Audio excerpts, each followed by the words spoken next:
Green house प्रभाव या हरित गृह प्रभाव हम देख रहे हैं ग्लोबल वार्मिंग। तो जनरली हम देखते हैं ग्लोबल वार्मिंग क्या होती है, ग्लोबल वार्मिंग की डेफिनेशंस, इसमें कौन सी गैसेस शामिल होती है और ये किस तरह से होती है, ये हम देखेंगे। ग्लोबल वार्मिंग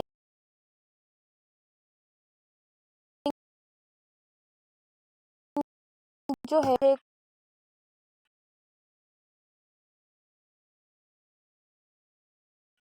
जो 27 में किया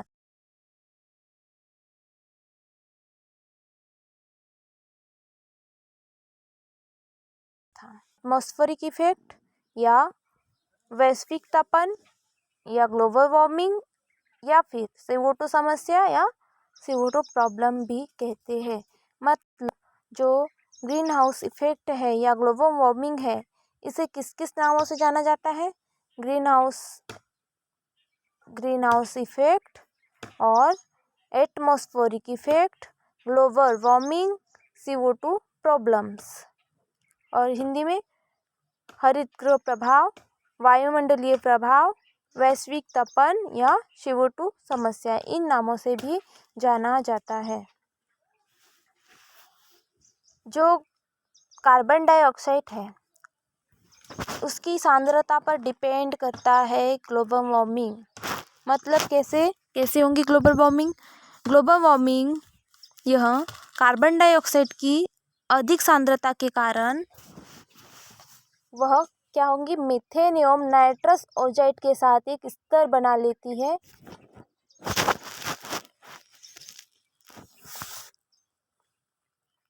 कार्बन डाइऑक्साइड जो है अधिक सांद्रता के साथ मीथेन और नाइट्रस ऑक्साइड के साथ एक स्तर बना लेती है, जो कि कम तरंगदैर्ध्य वाली सौर विकिरणों को वातावरण में तो प्रवेश करने देती है, किंतु अधिक तरंगदैर्ध्य वाली विकिरणों को पृथ्वी से बाहर नहीं जाने देती है, जिसके कारण पृथ्वी का तापमान बढ़ जाता है।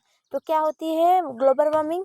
ग्लोबल वार्मिंग में CO2 की अधिक सांद्रता के कारण मीथेन एवं नाइट्रस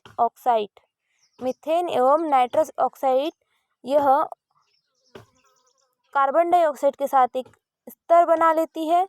यानी कि कार्बन डाइऑक्साइड की अधिक सांद्रता के कारण वह मीथेन एवं नाइट्रस ऑक्साइड के साथ एक स्तर बना लेती है, जो कि कम तरंगदैर्ध्य वाली सौर विकिरणों को वातावरण में प्रवेश तो करने देती है, मगर जो अधिक तरंगदैर्ध्य वाली विकिरणें हैं उनको पृथ्वी से बाहर नहीं जाने देती है, जिसके कारण पृथ्वी का तापमान बढ़ जाता है या फिर पृथ्वी का तापमान बढ़ता जा रहा है। इस प्रभाव को ही हरित गृह प्रभाव कहते हैं या ग्रीन हाउस इफेक्ट कहते हैं या फिर ग्लोबल वार्मिंग कहते हैं या CO2 प्रॉब्लम्स कहते हैं या वायुमंडलीय प्रभाव कहते हैं। अब जो ग्रीन हाउस इफेक्ट है या ग्रीन हाउस है, वह ग्रीन हाउस की भांति वायुमंडल में जो उपस्थित कुछ गैसें जैसे कि CO2 मतलब कार्बन डाइऑक्साइड कांच की दीवार एवं छत की भांति कार्य करती है, जो सौर विकिरणों को पृथ्वी पर आने तो देती है, परंतु पृथ्वी द्वारा उत्सर्जित ऊष्मा को बाहर निकलने नहीं देती है, जिसके कारण जो वायुमंडलीय ताप है वो बढ़ता जा रहा है। इसे ही हरित गृह प्रभाव या ग्रीन हाउस इफेक्ट कहते हैं। अब ग्रीन हाउस प्रभाव या ग्रीन हाउस इफेक्ट, इसे निम्न प्रकार से हम परिभाषित कर सकते हैं। जैसे मानव द्वारा निर्मित CO2 के कारण उत्पन्न कंबल जैसे प्रभाव यानी कि ब्लैंकेटिंग इफेक्ट के कारण पृथ्वी की सतह के तापमान में होने वाली क्रमिक वृद्धि को ही हरित गृह प्रभाव या ग्रीन हाउस इफेक्ट कहते हैं।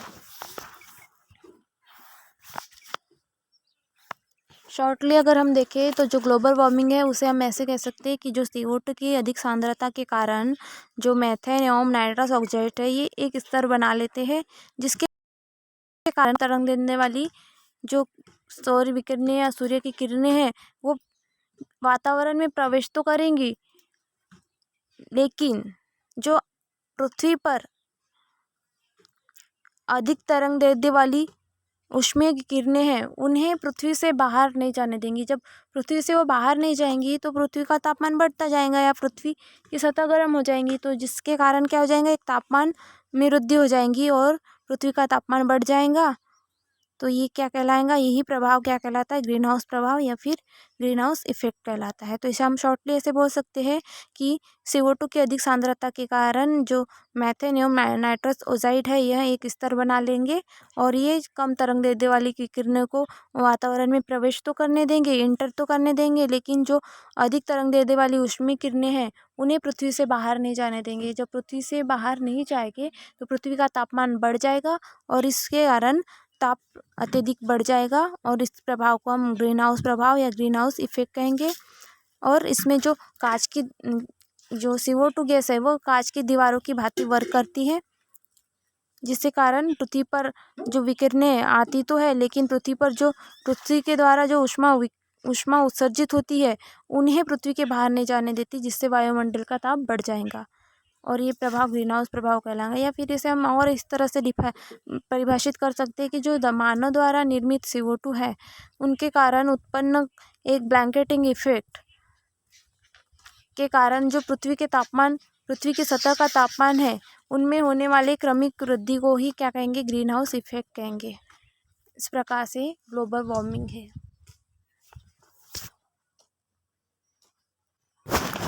कुछ ग्रीन हाउस गैसेस के नाम हैं जैसे methane, carbon dioxide, CFCl, CFC, CFC,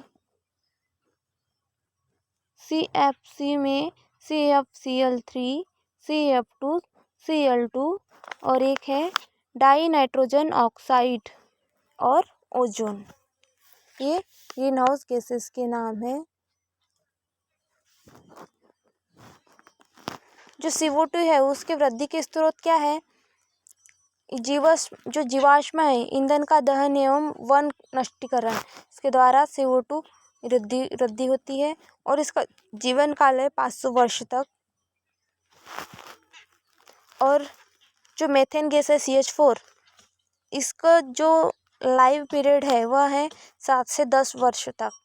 और जो इसके वृद्धि के स्रोत है यानी कि ये बढ़ती कैसे है, तो जैव पदार्थों के दहन, धान के खेतों, चुगाली करने वाले पशुओं और गैस एवं कोयला क्षेत्र के कारण ये बढ़ती है। अब CFC में इसमें CFCl3 के लिए बात करते हैं। तो ये CFCl3 ये जो है 75 वर्षों तक इसकी लाइफ पीरियड है और ये औद्योगिक उपभोक्ताओं द्वारा सामग्रियों द्वारा वृद्धि होती है इसकी। और ऐसे ही एक CF2Cl2 है, ये 110 वर्षों तक इसकी लाइफ पीरियड है। और डाई नाइट्रोजन ऑक्साइड N2O, ये इसकी लाइफ पीरियड है 150 वर्षों तक और ये किसके कारण वृद्धि होती है इसमें, जैव पदार्थ दहन एवं कृषि जीवाश्म दहन के कारण। और एक ओजोन O3, इसमें कुछ घंटों से कम इसका लाइफ पीरियड होता है, शहरी एवं औद्योगिक प्रदूषण द्वारा ये फैलती है।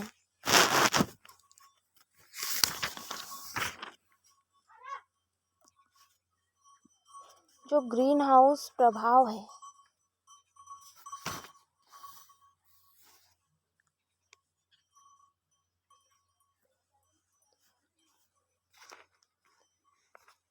वह CO2 गैस में ऊष्मा अवशोषण की क्षमता पाई जाती है, जिसके कारण जो पृथ्वी के तापमान में वृद्धि होती है, अनेक प्रकार की समस्याएं उत्पन्न होती हैं। और क्या होंगे, ताप में वृद्धि के प्रभाव को ग्लोबल क्लाइमेट, पृथ्वी की जलवायु, फॉरेस्ट, फसलों एवं पानी आदि पर इन पर प्रभाव पड़ता है।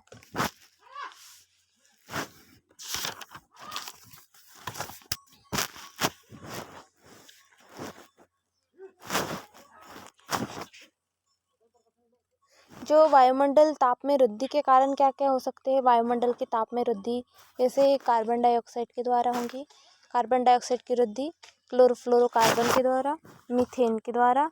अब जो वायुमंडलीय ताप है इसका क्या इफेक्ट पड़ता है, भूमंडलीय तपन के प्रभाव मतलब effect of global warming. Global warming के इफेक्ट क्या क्या हो सकते हैं?